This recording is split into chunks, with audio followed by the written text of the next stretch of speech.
Good morning students.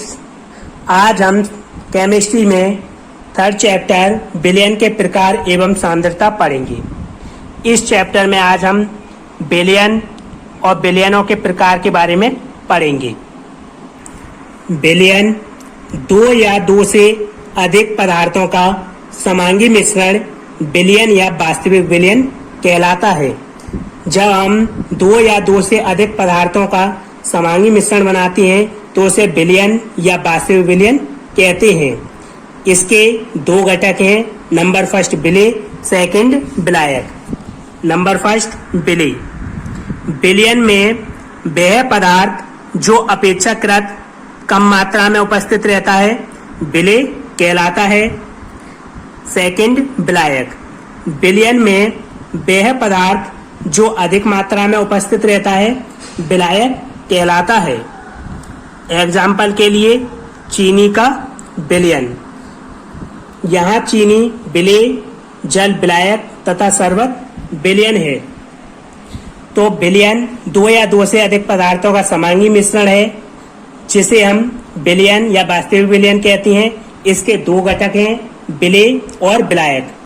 विलेय वह पदार्थ है जो कम मात्रा में उपस्थित रहता है, जबकि विलायक वह पदार्थ है जो अधिक मात्रा में उपस्थित रहता है। उदाहरण के लिए चीनी का जलीय विलयन, नमक का विलयन या शरबत। तो आप जानते हो शरबत में हम चीनी और नमक कम मात्रा में मिलाएंगे, जबकि जो जल है वो अधिक मात्रा में रहेगा। तो यहाँ चीनी और नमक विलेय होंगे और जल अधिक मात्रा में है, इसलिए वहाँ जल विलायक होगा। विलयनों के प्रकार। विलयनों के प्रकार। विलयनों को निम्नलिखित दो आधारों पर विभाजित किया जा सकता है। नंबर फर्स्ट अवयवों की मात्रा के आधार पर, सेकंड विलायकों की भौतिक अवस्था के आधार पर। तो हम विलयनों को दो प्रकार से विभाजित करेंगे। नंबर फर्स्ट अवयवों की मात्रा के आधार पर, सेकंड विलायकों की भौतिक अवस्था के आधार पर। नंबर फर्स्ट अवयवों की मात्रा के आधार पर। अवयवों की मात्रा के आधार पर विलयनों को भी निम्न प्रकार से वर्गीकृत किया जा सकता है। अवयवों की मात्रा के आधार पर भी विलयनों को और विलयनों में डिवाइड कर सकते हैं। नंबर फर्स्ट तनु विलयन। वह विलयन जिसके निश्चित आयतन में विलेय की मात्रा कम हो तनु विलयन कहलाता है। तनु विलयन वह विलयन है जिसमें विलेय की मात्रा कम परंतु विलायक की मात्रा अधिक रहती है, तनु विलयन कहलाता है। यह विलयन बहुत पतला होता है। सेकंड सांद्र विलयन।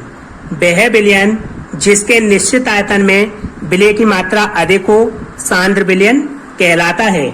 सांद्र विलयन वह विलयन है जिसके निश्चित आयतन में विलेय की मात्रा अधिक हो, उसे हम सांद्र विलयन कहते हैं। ये गाढ़ा विलयन होता है। उदाहरण के लिए जब हम एक गिलास में चीनी घोलें, एक में हम चीनी कम मात्रा में घोलें तो वो तनु विलयन होगा। एक गिलास में चीनी ज्यादा मात्रा में घोलें तो वह सांद्र विलयन होगा। इसके उदाहरण है जैसे शरबत और चाशनी। शरबत में हम कम मात्रा में चीनी मिलाएंगे तो वो तनु विलयन होगा, जबकि चाशनी में हम चीनी अधिक मात्रा में मिलाएंगे तो वह सांद्र विलयन होगा। थर्ड संतृप्त विलयन।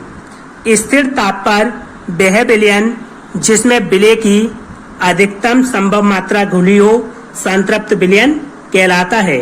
संतृप्त विलयन वह विलयन है जिसमें विलेय की अधिकतम संभव मात्रा घुली हो संतृप्त विलयन कहलाता है। नंबर फोर्थ असंतृप्त विलयन। असंतृप्त विलयन स्थिर ताप पर वह विलयन जिसमें विलेय की मात्रा संतृप्त विलयन के लिए आवश्यक मात्रा से कम होती है असंतृप्त विलयन कहलाता है। असंतृप्त विलयन वह विलयन है जिसमें विलेय की मात्रा संतृप्त विलयन के लिए आवश्यक मात्रा से कम घुली हो, उसे हम असंतृप्त विलयन कहेंगे। नंबर 5 अति संतृप्त विलयन। अति संतृप्त विलयन स्थिर ताप पर जब किसी विलयन में विलेय की मात्रा संतृप्त विलयन से अधिक हो जाती है अति संतृप्त विलयन कहलाता है। अति संतृप्त विलयन वह विलयन है जब विलयन में विलय की जो मात्रा है संतृप्त विलयन से अधिक हो जाती है उसे हम अति संतृप्त विलयन कहते हैं। इसमें संतृप्त विलयन वह विलयन है जिसमें विलय की अधिकतम संभव मात्रा घुली होती है। असंतृप्त विलयन वह विलयन है जिसमें संतृप्त विलयन के लिए आवश्यक मात्रा से कम मात्रा घुली होती है विलय की। और अति संतृप्त विलयन वह विलयन है जिसमें विलय की मात्रा संतृप्त विलयन से अधिक घुली होती है। विलायकों की भौतिक अवस्था के आधार पर विलयन के प्रकार। विलायकों की भौतिक अवस्था के आधार पर विलयन के प्रकार। विलायकों की भौतिक अवस्था के आधार पर विलयनों को 3 भागों में वर्गीकृत किया जा सकता है। नंबर फर्स्ट गैसीय विलयन, सेकंड द्रव विलयन, थर्ड ठोस विलयन। नंबर फर्स्ट गैसीय विलयन वह विलयन जिसमें विलायक गैसीय अवस्था में होती हैं गैसीय विलयन कहलाता है। इसमें विलय पदार्थ गैस, द्रव या ठोस हो सकता है। गैसीय विलयन वह विलयन है जिसमें विलायक गैसीय अवस्था में पाया जाता है परंतु इसमें विलय गैस, द्रव या ठोस तीनों किसी भी अवस्था में हो सकता है।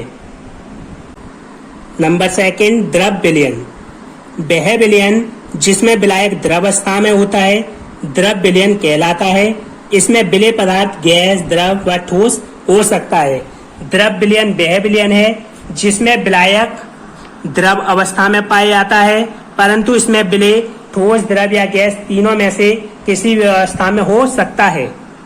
नोट: यदि जल को विलायक के रूप में प्रयुक्त किया जाए तो प्राप्त विलयन को जलीय विलयन कहते हैं। यदि हम जल को विलायक के रूप में यूज करें तो उसे हम जलीय विलयन कहेंगे। नंबर थर्ड ठोस विलयन वह विलयन जिसमें विलायक ठोस अवस्था में होता है ठोस विलयन कहलाता है। इसमें ठोस, द्रव या गैस के कण आणविक या परमाणुक आकार में विलय के रूप में होते हैं। ठोस विलयन वह विलयन है जिसमें विलायक ठोस अवस्था में पाया जाता है परंतु इसमें विलय ठोस, द्रव या गैस किसी भी अवस्था में हो सकता है। अतः विलय तथा विलायक की भौतिक अवस्था के आधार पर 9 प्रकार के विलयन बनते हैं। यदि हम गैस लें तो इसमें जो विलायक है गैस हो तो उसमें विलय ठोस, द्रव, गैस तीनों हो सकते हैं। तो इस तरह से 3 विलयन ये हो जाएंगे। ऐसे ही यदि हम विलायक द्रव लें तो इसमें भी हम विलय ठोस, द्रव, गैस लें तो इसमें भी 3। ऐसे ही हम विलायक ठोस लें तो ये 3 और ये विलय ठोस, द्रव, गैस ले सकते हैं। तो इसमें कुल 9 प्रकार के विलयन हो सकते हैं। तो इन्हें हम एक एक करके जानते हैं। यदि हम विलायक गैस लें और विलय भी गैस लें, जब हम गैस में गैस को मिलाएंगे तो ये हमारा एक प्रकार का विलयन बन गया। उदाहरण के लिए वायु। यदि हम विलायक गैस लें और उसमें द्रव मिलाएं तो ये भी हमारा एक विलयन है। जैसे उदाहरण के लिए वायु में नमी, वायु यहाँ गैस हो जाएगी और जो नमी है वो द्रव हो जाएगी। यदि हम गैस में ठोस मिलाएं जैसे वायु में कपूर, धुआं, तो यहाँ जब हम गैस में ठोस मिलाते हैं तो भी ये विलयन बनेगा। जैसे वायु में कपूर है, धुआं है, धुआं में जो ठोस होते हैं ठोस के कारण छोटे छोटे वो मिल जाते हैं। नेक्स्ट द्रव में यदि हम गैस को मिलाएं तो जैसे उदाहरण के लिए जल में कार्बन डाइऑक्साइड, सोडा वाटर, तो जल यहाँ द्रव होगा और कार्बन डाइऑक्साइड गैस होगी। द्रव में द्रव मिलाएं जैसे जल में एल्कोहल, तो जल भी द्रव है और एल्कोहल भी द्रव है। द्रव में अगर ठोस मिलाएं जैसे जल में शर्करा या चीनी या जल में नमक, तो जल यहाँ द्रव हो जाएगा और जो शर्करा या चीनी या नमक है वो ठोस हो जाएंगी। यदि हम ठोस में गैस मिलाएं जैसे पैलेडियम धातु में हाइड्रोजन गैस, पैलेडियम धातु यहाँ ठोस हो जाएगी और हाइड्रोजन गैस गैस हो जाएगी। यहाँ ठोस में द्रव मिलाएं जैसे जेली, गोल्ड में मरकरी, तो गोल्ड सोना, सोना ठोस होगा और जो मरकरी होगी वो द्रव होगी। यदि हम ठोस में ठोस मिलाएं जैसे कॉपर में जिंक, पीतल, तो कॉपर भी यहाँ ठोस है और जिंक भी ये ठोस है, तो ये भी एक विलयन होगा। इस प्रकार हमारे पास 9 प्रकार के विलयन हो जाएंगे। तो विलय और विलायक की भौतिक अवस्था के आधार पर विलयन हमारे 9 प्रकार के होंगे।